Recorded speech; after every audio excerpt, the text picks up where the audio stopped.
Good afternoon, everybody. Hi, welcome to My Skills, My Future. Um, we are live. Excellent. Yes. It's quite sunny where I am, so I don't know where you are. Welcome to spring. I hope you all have a spring in your step. Um, so my name is Munya, and I introduce myself, my colleague Nicola. Hello. Hi, I'm Nicola. I work in the people team at Holiday Extras and I'm an enterprise advisor. So nice to meet you, everyone. Excellent. All right. So we have got this hour here together, working on we're having a conversation about my skills and my future as part of National Careers Week, if you were not aware. So what is National Careers Week? It is a week long of events and activities just to raise awareness of the opportunities out there. It's about empowering positive change through careers education. Obviously, careers is not just about 1 week. Careers is throughout everything else that you do in your life. So if you are in school or college or university, depending on where you are, hopefully this might be helpful. So you know, it's not just going to be about Nicola and I talking on our own. This is going to be an interactive session, so please make use of that Q&A section there. Put some answers in, put some questions in, challenge us, get involved, but obviously do listen in and take some stuff from it. So there's plenty of content here to go through, and much of that we're going to rely on you using that Q&A. So just to test it out, you might just want to say hi. What if I don't have to say your name, actually, by the way, just say hi.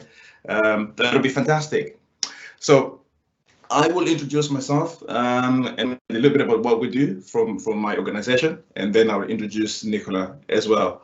But thank you very much to our partners at STEM for allowing us to come here and talk to you guys about the numerous career opportunities that are out there. But we thought to open it up today on this spring afternoon is to really focus on the skills in the future for you, really, because yes, the qualifications is fantastic. You need to have those qualifications, but you also need to be able to sell yourself. So that's why we decided to call this My Skills, My Future.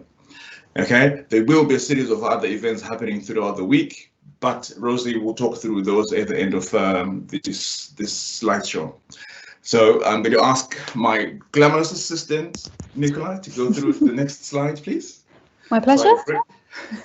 Ready, said, my name is Munya. I am a STEM ambassador as well. For a job title, if you're interested, it's not that exciting. My job title is Enterprise Coordinator. I work for the Education People. We're an organization owned by Kent County Council, and we have a statutory obligation to support schools and young people in a whole series of things, and you will see those things on there. If you're in year 11 particularly, or have been in year 11 in the last several years, you might have used Kent choices for you to apply to college or for sixth form. So those are one of the things you have from us. But you probably have received some emails and maybe some postcards at home as well, just trying to help you make your decision at the end of year 11 or in sixth form. So that's what the education people do. But my role within the education is fairly specific, focused on skills. And Nicola will go through to the next slide just to give you context to that. So my role as an enterprise coordinator is to work with secondary schools and businesses. So Nicola here and STEM Learning are some of our partners. Nicola is an enterprise advisor. She volunteers her time to support a local secondary school or local secondary schools. Think about how you embed careers within the school environment so that young people can develop those skills that are needed for the wider world of work. So the Careers and Enterprise Company, we are national. I am just in Kent with my other 5 colleagues who are not here with us today, but we are there to connect businesses and secondary schools and FE colleges so that we can support you with inspiring activities. So that's what we do within that. Nicola has got a fantastic job title. I feel I should have a job title that's more glamorous.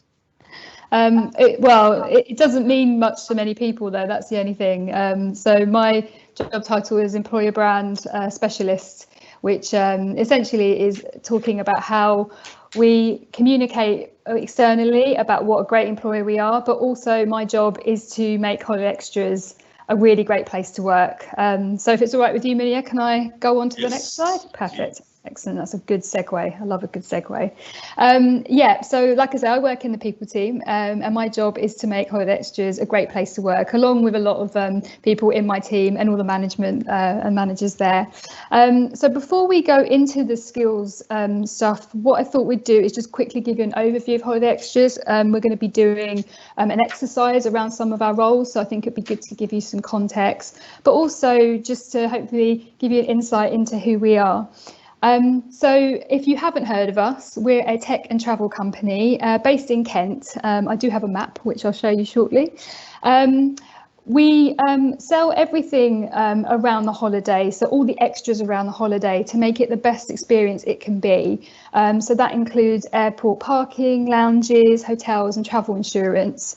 We don't just focus on that, however. We're part of we're actually a big group of 7 companies, one of which includes a company called Short Breaks. They do some really fun stuff. They work with theme parks and theatres to offer trips. And while people couldn't travel internationally last year, they've been seeing a real boom, and is the case at the moment, actually, where everyone's just desperate to go away, which is great. We also have parking technology company and also another office in Germany who supply our European market. So we do quite a lot within the group that we are.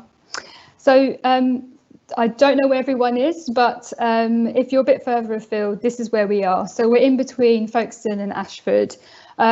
We have some really fantastic campuses. So if you think of like a Google campus, I don't know if you've ever seen anything like that, it's very similar to that. We have paddle, tennis courts, lots of space for exercise and really great buildings. So when we can go back to the office, I'm currently at home, I can't wait to give you a tour of our office. People and technology are at the core of everything that we do. So it's really important that we create an environment where people can really thrive. This is actually one of our spaces that we have in our campus near Folkestone. So we do this by providing rewarding work. It's really important to us that people feel energized by the work that they're doing, and also that they're doing things that appeal to their strengths. I will talk a little bit about strengths, hopefully, as we go through, not just skills, but I'll explain the difference later. We also have flexible workspaces. It's really important that we have a range of different workspaces that appeals to people's needs. So, for example, you might be somebody who doesn't really thrive in an open plan environment, and you want to get your head down. So we have spaces that you can go away to and do that. Also working from home, which we've been doing for many, many years. So when COVID hit, it really didn't impact us because it was something that we did naturally anyway, because sometimes there is work that you just need to sort of be at home or be in a quiet space to do.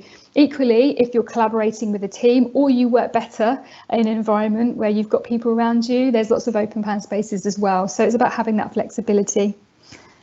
Learning development is really, really important. One of our values is actually be the best version of you. So we really value learning and development, and we have a range of online courses that people can access. We also put on lots of sessions. Teams will share information across teams, so that's kind of at the heart of what we do.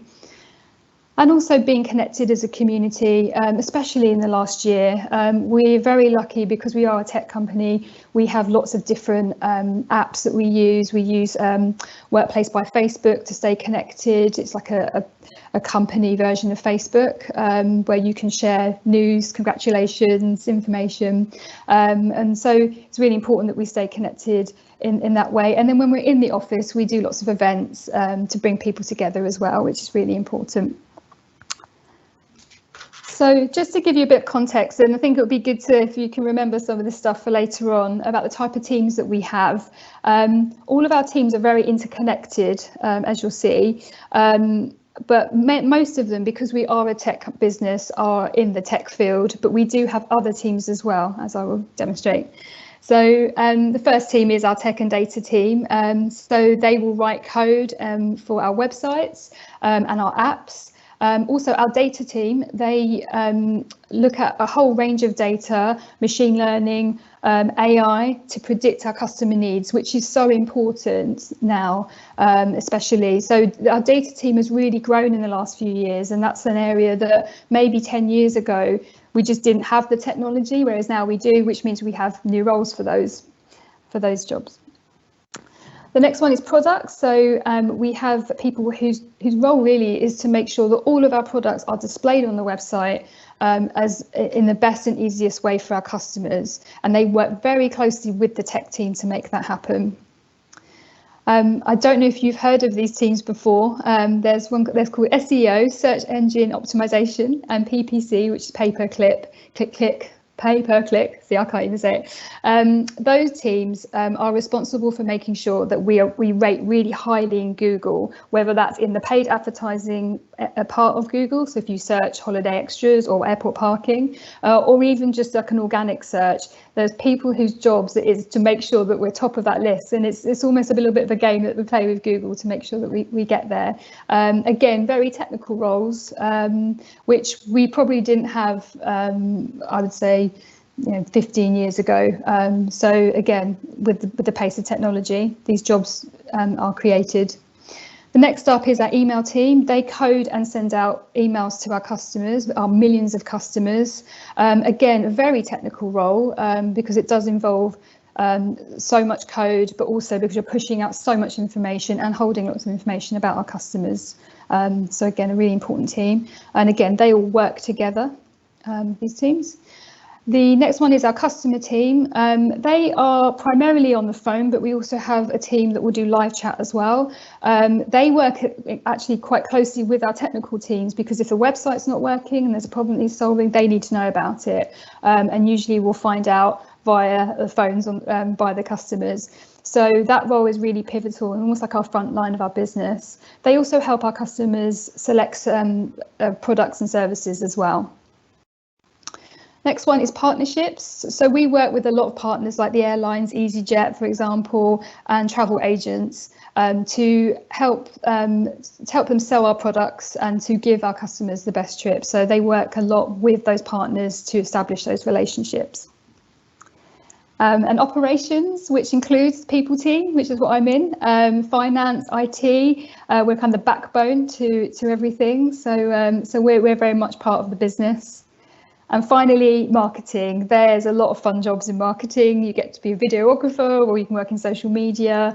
Again, some technical skills required, definitely in those roles as well. So it's a very kind of interesting dynamic of teams that we have that all work together to provide the best holiday experience for our customers. Okay, so that's a little bit about us. I hope that kind of stuck in. I know it was a bit of a whirlwind. Now we're going to come on to really what we were here to talk about, which is skills. So I'm just going to give you an overview really of what to expect. So we're going to look at why we were focusing on skills, why they're important, the skills that employers like holiday extras are looking for. I would definitely take some notes at that bit. How to identify the skills you already have, because you will have many, probably all of them, and how you can grow and articulate your skills, which again is really important. It's one thing to have them, but when you're going to interviews and so on, it's really good to be able to explain what you've done. So just for a little bit of fun, before we go into the skills thing, we wanted to get to know you a bit better and also test the Q&A and make sure that we can get your comments there. So we'd like you to, in the Q&A, to tell us your moments of fame, where you've had 5 minutes of fame, big or small, theatre, TV, whatever. If you'd love to tell it, we'd love to hear what you what your moment of fame has been. So I'll just pause for a second while hopefully those come in. Yeah, I'm waiting as well to hear what people will say as their moments of fame. Maybe once we're waiting for the other people to contribute or typing away frantically to get in there first. James, Helen, Rosie, have you got a moment of shame? A moment of fame to share? I've definitely been on stage before. To ask. Oh, you go, After Helen. you, Rosie. No, you first. Well, I've been on stage before with my granddad, so yeah, if we're talking about being on the stage, opening the curtains, having that nervous feeling, yep, I've experienced that. I've been in the newspaper a couple of times as well. Wow. National or regional? Oh, just local. Oh. Nice. Helen? I think that Robert White's is best. I'm just about to publish it. Oh, okay. London Irish Foundation also has said speaking in front of 2,000 people and being a club mascot. Goodness. Wow. I think the rest of them are quite shy, Munya. Please read a few for us. I'm waiting to see if anybody is. Oh, anonymous. A long time ago in primary school, they ran the school talent show and was quite popular for a bit. Nice. Okay. Like Rosie, London Irish Foundation have been in the local newspaper. Ooh. Ali, a celebrity, liked my Instagram post once. Wow. Ooh. Oh, we've got some dancers here as well. So people who've danced in front of 2,500 people and took part in Macbeth. Wow. And Amber has been on local TV, newspapers, and used to do dance performances. Oh, that's great, isn't it? That's 2,000 people. No, that's too many for me. Yeah, I'm wondering, James, if James has been, because James, for those who don't know, he runs multiple marathons. James is probably on another careers activity as we speak. Oh. So I will tell you that he did at least 35 miles running over the weekend. Mm. Wow. He's an amazing guy. London Irish is done quite a lot. Being on Instagram live with a famous person. Ooh. Giving a sermon at my church. Ooh. That's wow. I couldn't do that. Okay. Amazing. Do you want to have your own, Nicola? Because I'm really curious, by the way. Okay, here we go. Here's mine. And Munya's as well, you can see on the slide. So I don't know, Squint, if you can see me, but I love going to Glastonbury, especially with my family. And one year, I can't remember when this was, probably about 3 years ago, I was just standing there, and Gemma Kearney, she's a TV presenter. She actually was in Margate, interestingly. She just rocked up with a camera crew and started filming. So if you can squint and see me, I'm there with my daughter, who was about 5 at the time. Excellent. What about you, Munya? You explain yours. Oh my days! Look at that shock in my face. For some of you, or many of you, you will obviously recognize that then Prime Minister Theresa May. I was on the same train with her and her team going to Birmingham, and I couldn't get a picture with her at Euston, but managed to get a picture when we got to New Street in Birmingham. And she was very nice, and we talked about jobs and skills for a couple of minutes, and managed to get this shocking looking picture of me with the wonderful Theresa May. So that was my moment of fame. I love how you got in there and was talking to her about jobs and employability. That's amazing. Like really living the cause there. You gotta take the bull by the horns and take the moment, isn't it? This is what we're talking. Absolutely. Speaking of which, shall we go on to skills and taking the ball by the horns? Brilliant. And do keep sharing your moments of fame with us. We'd love to hear more, especially like if there's celebrities, you want to name the celebrities, that would be cool to hear who you've been mixing with. Okay, so going on then to why we're here talking about skills. So why do we focus on skills, especially as an employer? Well, there's a very good reason. It's really a lot to do with change, and at the moment we're experiencing a very fast rate of change, particularly with COVID.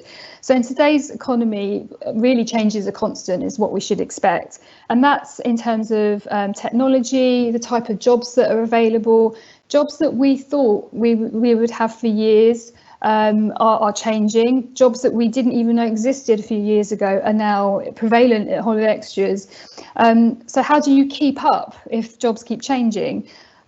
What is good about the changes, actually skills on the whole don't change, apart from technical skills, of course, but usually there is a group of core skills that feature in most jobs. They either are dialed up or dialed down or look differently. But so if you focus on your skills, then it gives you that transferability to different jobs.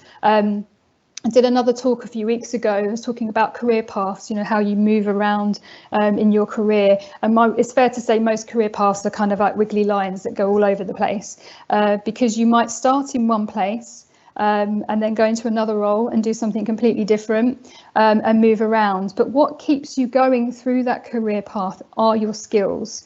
So it's really important to focus on those. Also, if you're not quite sure what you want to do in your future career, and that's fine. I know many 40-year-olds that still don't know what they want to do in their careers. Focusing on your skills gives you that flexibility. So that's why we're focusing a lot on that today. Now you're warmed up with your moments of fame, we want to go back to you and ask you what you think the core skills that employers are looking for. And so if anyone wants to put anything in the Q&A, I do have a list, but I would like to hear from you what you think they should be. Yeah, let's hear. Please put down what you think your core skills, the things you're good at. And this is very relevant if you're doing any qualification, if you're in education. Actually, for anybody, there's somebody who's asked the question, what's this got to do with the GCSEs? This has everything to do with GCSEs, because it's about what you want to get to in the future. So whether that's specific to a job you might have, or whether you are thinking of university or apprenticeship, or studying a business, this is very relevant indeed. So yeah, please share. I would also say, while we're waiting, a lot of the skills you're probably using already, in fact you are using at school. So they're not these kind of strange things over here. You're using them every day, I would imagine. Yeah. So there are some things in the chat. Okay. So people are talking about science, tech skills. Yeah. Right. Yeah. Somebody's talking about qualifications and experience. Yeah. Any other? So think about perhaps things you do in a team, perhaps. Yeah. How you interact with people. Resilience. Oh, good one. Love that. We're warming up, aren't we? We are. Love it. You've ticked one of the boxes actually that I've got, so that's good. Keep them coming. Good at observing. Oh, curiosity. Yes. Don't have that on my list actually. I should put that on there. Like listening, leadership. Oh, you guys are speaking my language today. Love it. Keep them coming. We were just warming up. I mean, we went from moments of fame and started a little bit slow. But we've got people who have been on Swiss TVs when they were 8 and more. So there's plenty more. Oh wow! Excellent. Do you want to share a few? I'll share mine, but I must admit some of those aren't on my list, and I probably would put them there. So excellent. This is why it's great to spend time, together finding these things out, because even I'm learning. Okay, so I did a Rubik's Cube because I think sometimes like your skills kind of lock into place. I quite like that analogy. So here's the one that we definitely look for at Holiday Extras. So great communication. I mean, I know people talk about communication a lot, but it is really, really important. It's probably number one on the list. We have, for example, software engineers that work with us really good at code, but they also have to be able to communicate with their team, because knowledge sharing and working as a team is really important. So that communication is key, and that would be spoken communication, written communication, and also those parts of communication, how you kind of look at how you interact with somebody as well. So it's really, really important. Also, how we communicate with our customers as well is key. Being a team player, nobody is an island at Holiday Extras, so you have to be a great team player regardless of what job you do, whether you are coding all day or whether or not you're on the phones with customers, because we only get better with each other. Having a passion for learning is really important, particularly where we're saying that there's change is constant. You have to keep up to date in whatever role you're doing. So being passionate about your own self-learning is really important. Being a knowledge sharer, we find this particularly in our tech team. They love to share solutions to problems and coding problems. It's really important that they really continually develop together. So sharing knowledge, not just within the team actually, but externally to Holiday Extras. So we write lots of blogs, we attend lots of meetups, tech meetups and so on, because it's really important that as an industry we push the envelope forward. Being customer focused, and that isn't just somebody who's speaking to customers all day, that also includes people who are perhaps behind the scenes. So if I don't directly deal with customers, but my customers are the people within Holiday Extras, so the service I provide to them is really, really important. So everybody has a customer in some shape or form. Problem solving, I would say this is probably up there with the top three with communication. Problem solving is something that occurs in every role. There's always a problem happening. It's how you approach that problem. And that's why curiosity actually and observation is really important, because sometimes it's actually just understanding the problem to then be able to come up with a solution. Analytical and critical skills. This will be dialed up and dialed down in different ways depending on the role, but again, it's really important. So you might have a travel consultant who's on the phones. They have to look at a lot of information at once and make decisions very quickly to then talk to their customers about. And then obviously the other end of the spectrum, you've got someone who works in data that's working with machine learning and artificial intelligence. Having just those basic analytical skills, and again it links with curiosity. It's about kind of what is going on in this situation, so that you can then either improve it or solve a problem. Next one's creativity. Now I wouldn't necessarily just put this into creative roles. Let's, for example, say graphic designer or a videographer. Creativity exists in all of our roles, and again it's how you come up with creative solutions to problems. For example, a coder might have to, software engineer might have to come up with a creative way to code a particular part of the website. So it's about thinking outside of the box, so that you come up with, again, those solutions to problems that might occur. Coming on to that, so being solutions focused as well. So rather than just focusing on the problem, you look beyond that. So it's very easy to look at a problem and just say there's a problem, but it's like, okay, so what ways can you tackle that problem to get over it? And also that's a really good learning exercise, which you can then share with others. And then adaptability. So that's about being flexible.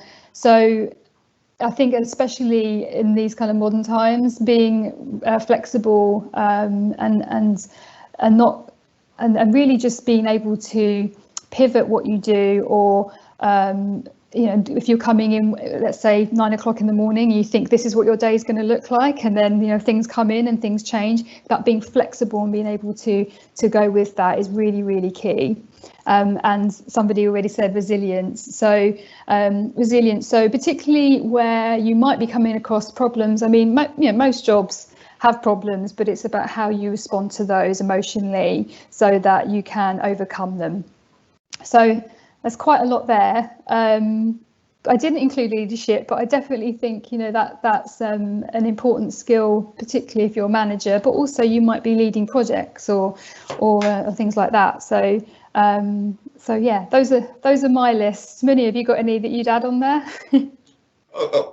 There's plenty more to add, and I know we will talk a little bit more about some of those additional skills. But absolutely, you know, I think things like communication and teamwork and leadership, we take them for granted. And what's really important is about how you articulate those, and that takes a long time for people to develop and be able to sell themselves, if you like, about that. But that's why we have workshops like today, you know, with the thanks to STEM learning, helping us to share these skills. What's really challenging is how you grow those skills, and I know Nicola is going to talk about that in a moment. So please keep on sharing things in the chat. Thank you.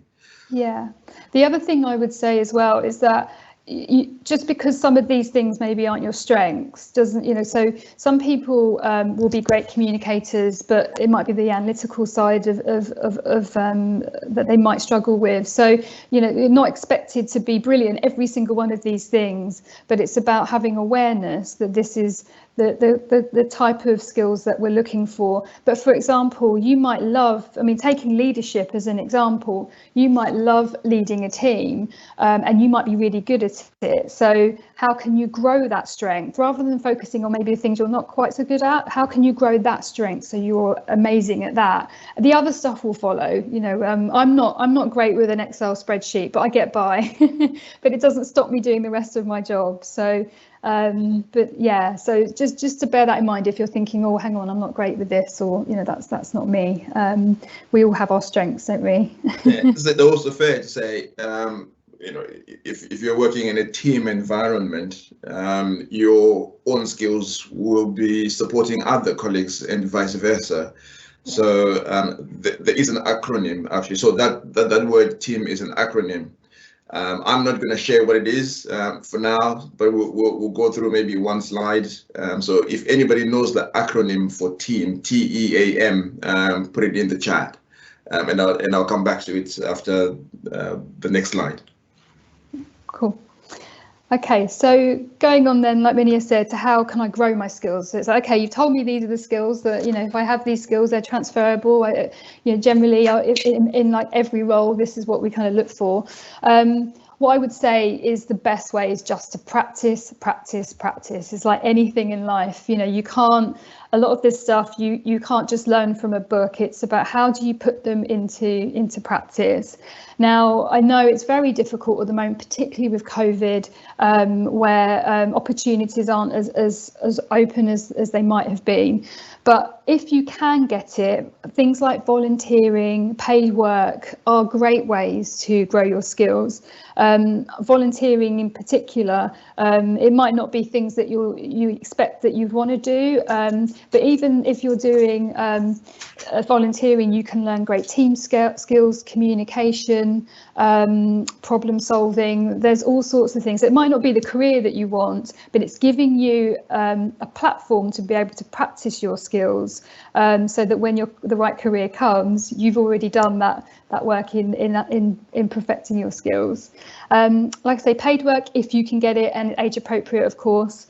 Again, like if there's a weekend job, you know, those are great ways to build up your skills. And I actually recall things that I learned in like summer jobs, even now, in terms of how I approach things and how I do customer service, all sorts of things like that. So you'd be surprised how it all builds up in your career.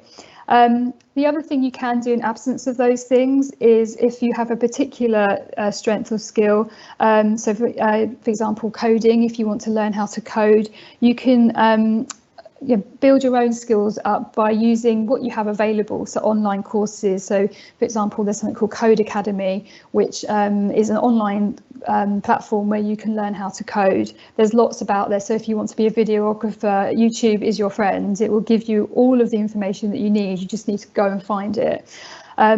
Also, if you are, for example, interested in building a website, or you want to create a video, you want to be a videographer, for example, you can start doing that stuff today and create a portfolio. So even if there's not opportunities to work with people, you can start to create work that you can show to employers if that's something that you're interested in, and that shows problem solving, analytical skills. There's all sorts of things that you can pick up while you're kind of self-learning. If you have any clubs or groups as well that you can join or be part of, again, it might not be something that longer term you want to do, but you might pick up some of those really invaluable skills that you can kind of practice while you're doing those things. And finally, I would say build your network or use your network. So if you have friends or family or anyone around you that can help you find volunteering or any kind of work that you can help you build your skills, then use it. I found by volunteering, strangely, that I then actually built a network that way, and you'd be surprised how many people who volunteer just know a lot of people. So I always find that's a good way of growing my skills, definitely. Yeah, you are again right there. There are many ways of growing your skills. If you're in school, college, etc., there probably are things you already do that help grow those skills. You can be a prefect, for example.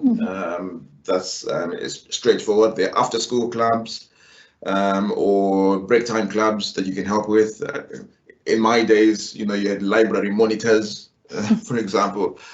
You might be at home and maybe perhaps you might be a carer, for example. Those are skills that you are getting that are invaluable, that you have got to be able to articulate and talk about, which Nicola will go into. I did say just a few moments ago, TEAM was an acronym, and yes, Amber got it right. If I had a prize to give it to you virtually, I would put it through here. Yes, together everyone achieves more. We would have team with double M, so together everyone achieves much more, and that's really important. So whether you're working on your own or with other people, generally is asking other people for their skills, because you can complement one another. Nobody wants to recruit the same people, because you want people with different opinions and different views. Absolutely, I agree. And the best people I've worked with are completely opposite to me, and we really complement each other. So yeah, I love that acronym. Absolutely. Just going on then from, okay, so we've identified the skills, that particularly the transferable ones that you can use across different roles. And you've practiced them, you have put them in action. I would say putting them in action and practicing them actually is something you'll do for life. So a lot of this, I'm still learning a lot of those skills, even though I'm 40 years old, I'm still kind of improving on them every day. But once you've done the kind of groundwork and you're in a position to start applying for jobs, or even for colleges and university, you're going to be needing to go to interviews and explain your skills and what you've done. And particularly as an employer, when we interview, I would say one of the entry routes to our business is via our contact centre. We get a lot of people coming straight out of school, so it's difficult because it's like, well, what experiences do I have? If you've done that work up front by doing volunteering, any kind of paid work, it gives you a library of examples that you can then take to an employer and say, this is what I've done. So it's really important to be able to articulate what you've done. From an employer's side, as a recruiter, what we do is when we interview you, we ask you about examples of things to identify what skill level you're at. So, for example, we might ask you, tell us when you overcame a problem for a customer. It might be that if you've worked in a shop, you can give an example. But what we're looking for is how you help your customers and what approach you take. What we're looking for when we're asking those questions isn't what you would do, it's what you did. And we don't necessarily, just because you may not have worked on the phones before, that's not what we're looking for. We're looking for how you communicate with customers, you help them with their problems.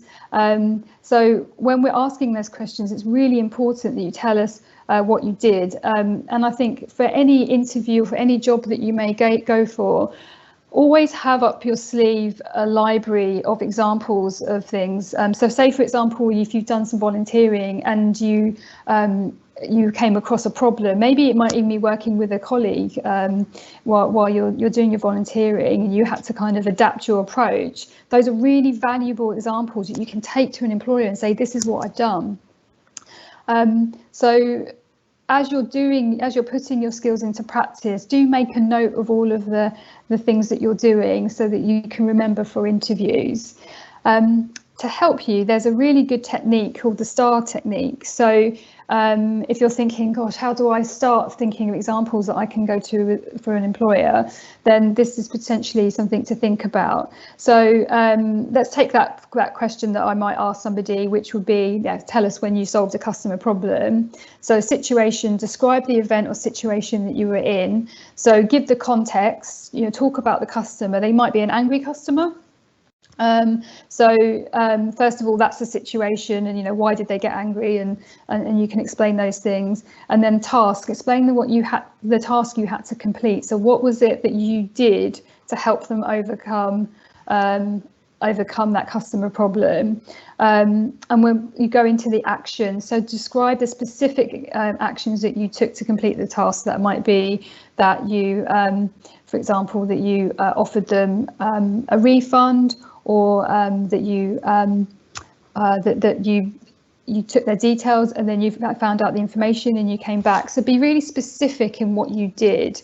And sometimes it's really hard to describe problems because you want to keep it positive. Actually, by telling us how you communicated and what you did, gives us a real insight to how you would do that where at holiday extras, for example.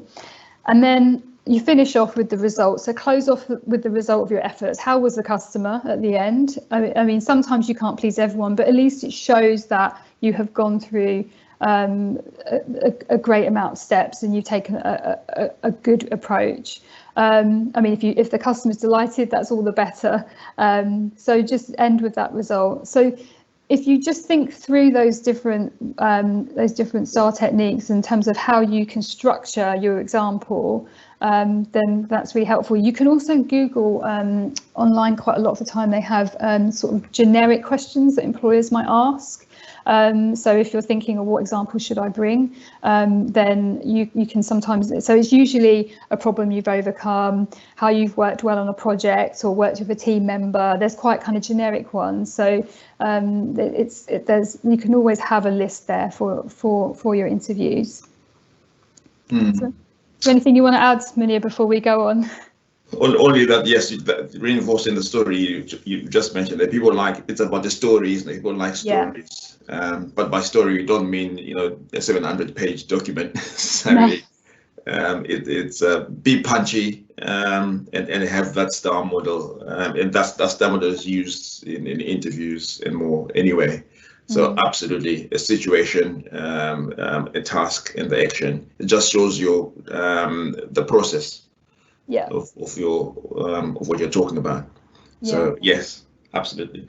Yeah. I didn't know, by the way. I've seen briefly in the chat that there is a German acronym as well. That briefly translates to something else that I can't find on there, but there's a German version which has been published, so everybody else can see it on there. Oh, okay, excellent. There was also a question, Nicola. Yes. The question. It was to do with at what age did you start your weekend job? Oh, I mean, I turned 40 last year, so it was a long time ago. I think I was 15. I worked in a toy and stationery shop and card shop during the weekend, and it was so good. It was just, I mean, it was an eye-opener when you've not worked before. But I even remember now some of the customers that we had and the approaches that you had to take, which I still remember this day, and I probably still use some of those experiences as learning opportunities. What about you, Munya? What was your first job? I didn't have a job at that early age. My first job was at 16, working in fast food. Ah, there you go. Perfect. Actually, and I think that has driven me to food and people, working with people. I love working with people. Yeah. I also like eating, but I not so much of the running or the exercise. No. Yes, but generally at the age of 13, you can work, you can find a job. You can look at the Kent County Council website for a bit more information about how you can secure a job. The great thing now is you can actually have jobs digitally and be at home and not necessarily be going into a work environment. So there might be, consultancy. Somebody says, "Can you read through my documents?"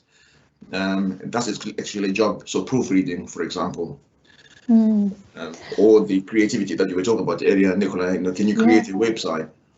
Oh yeah, everyone needs a website. So if you can get into that, you'll be set. So yeah, there's a lot you can do. But yeah, the food industry is a great pathway. So you learn so much in those jobs, particularly if you're under pressure as well. That's another thing to bear in mind. It's doing things in a certain time is really important in any job, I would say.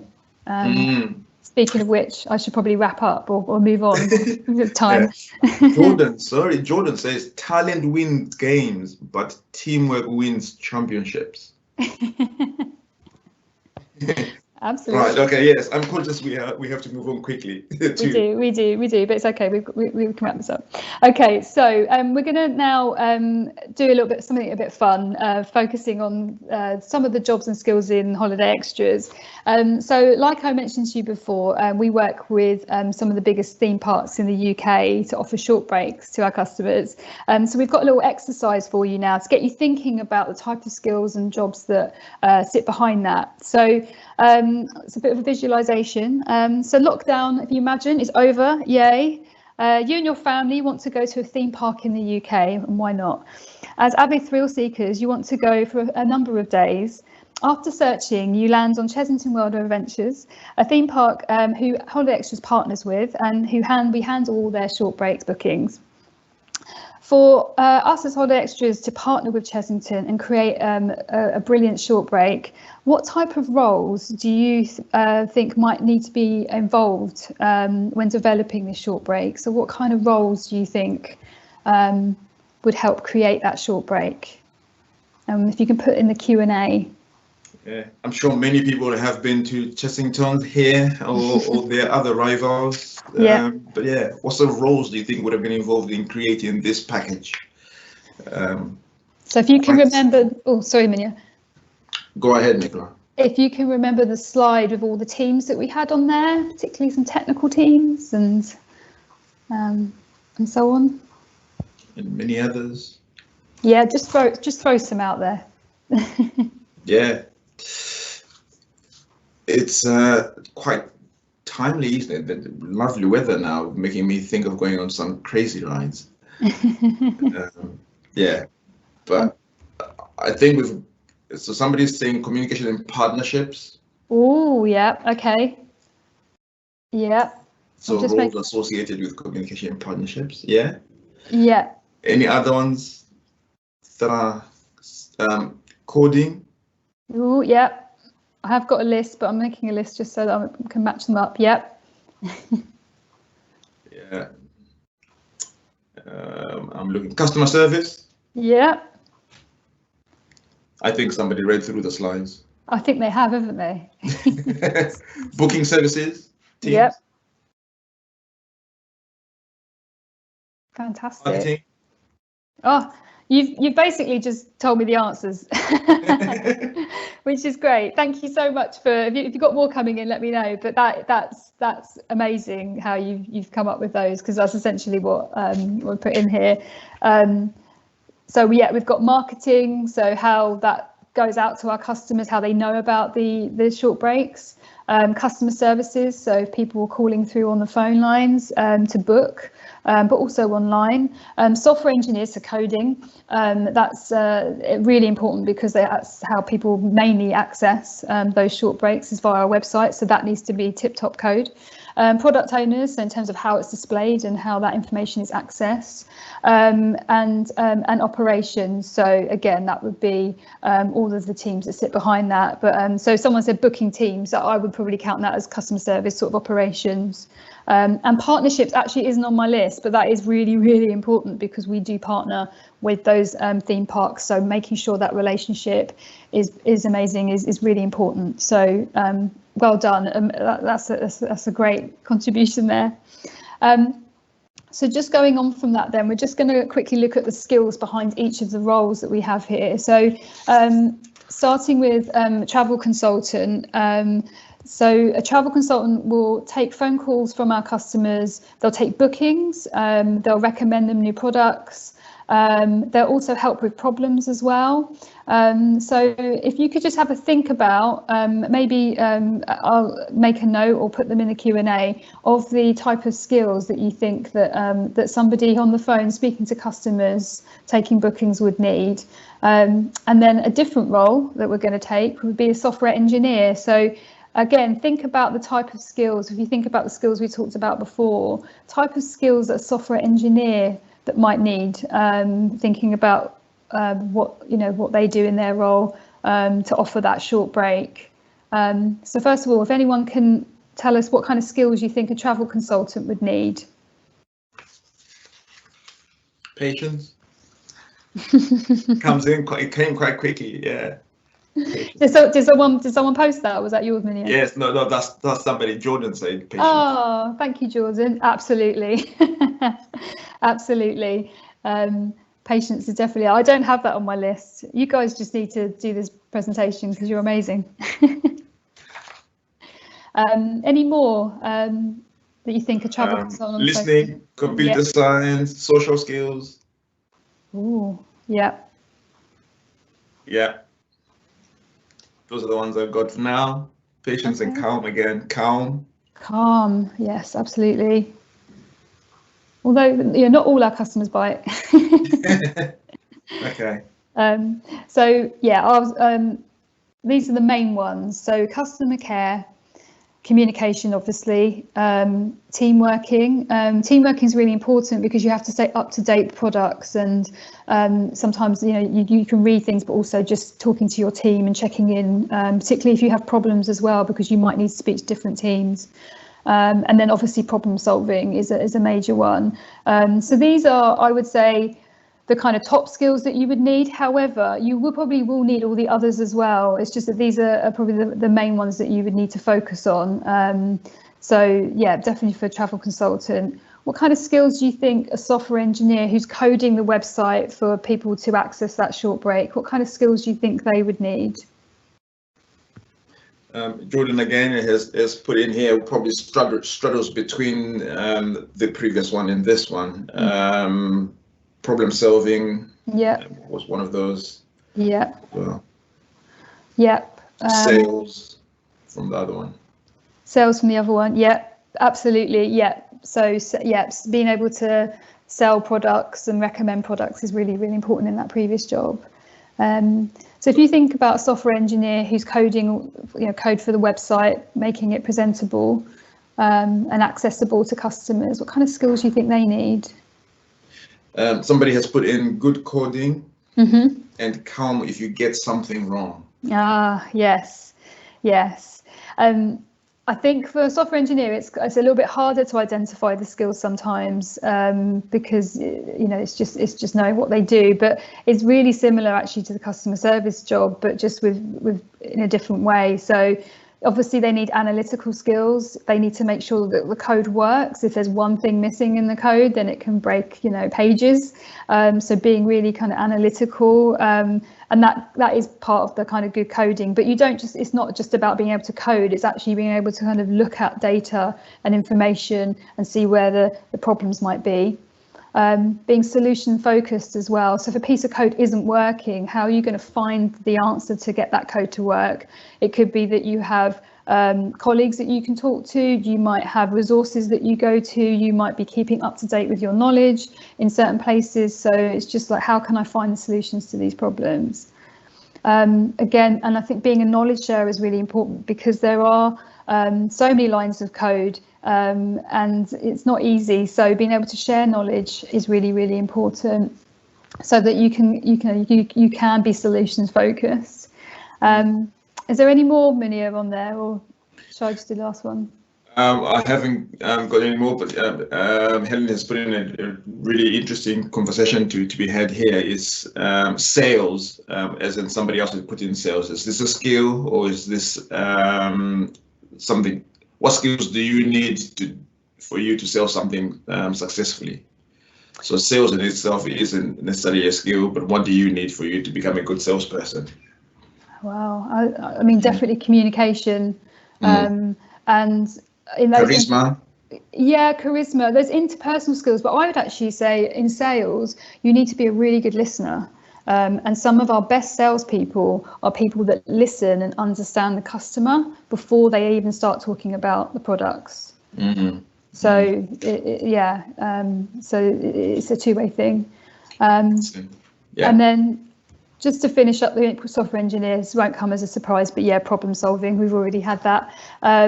It's just the heart really of what a software engineer does is look at code and solve problems and improve it and make it better and better, so the website gets better and better, which makes the experience better for the customer.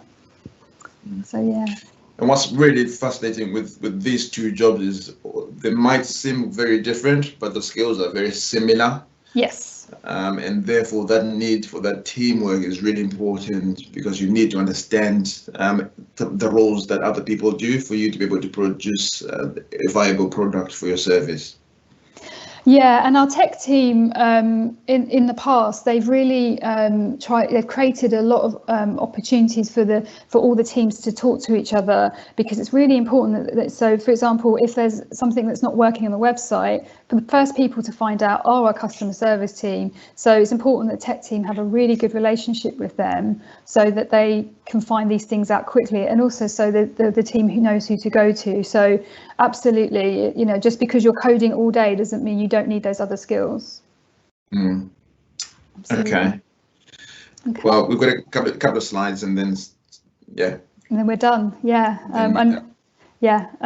So if you're interested in knowing more about careers or holiday extras, just go to our career pages. We have an engineering page, which it just talks a little bit about the technical side of our business, if that's something you're interested in, but also has a little bit more about us as well. So yeah, just take a look. And thank you so much for your interaction today. It's been amazing. Yeah. And I know this was a whistle-stop tour of skills. I mean, like I say, I've been developing them for the whole of my life, but if you focus on those transferable ones, it will see you very far in life. I can guarantee it. Absolutely. Hone in on your skills, continue developing and enhancing those skills. Use those when you're going in for new opportunities, whether that is a paid employment or future course that you might undertake, or for volunteering activity. Being able to articulate your skills is what makes you a little bit different from other people as well. But also by understanding your skills, the things you're good at, you can start to map that in the whole range of job opportunities out there. That's why STEM Learning have put this together as a starting point for a series of events this week, but there will be many more events that STEM run anyway. So have a look at the STEM website. I'm sure Rosie will share something shortly about the series of events that are coming up from STEM Learning. I'm guessing. I've shared the link in the chat for everyone too. Because it's not letting me share the timetable, but everyone got that in their email, so they'll be able to use that to follow on what pre-recorded resources we've got becoming published throughout the week. Excellent. So we from Munya, thank you very much. Yeah, from me, Nicola. Yeah, thank you very much. And we wish you success and enjoy the sunshine safely as you can, please. Take care, everybody. Thank you very much. Thanks, everyone. Thank you both very much for spending your time today. It was very enjoyable, and as you can see, more than 113 questions asked and published. So thank you very much. Thank you. Thank you. Thanks.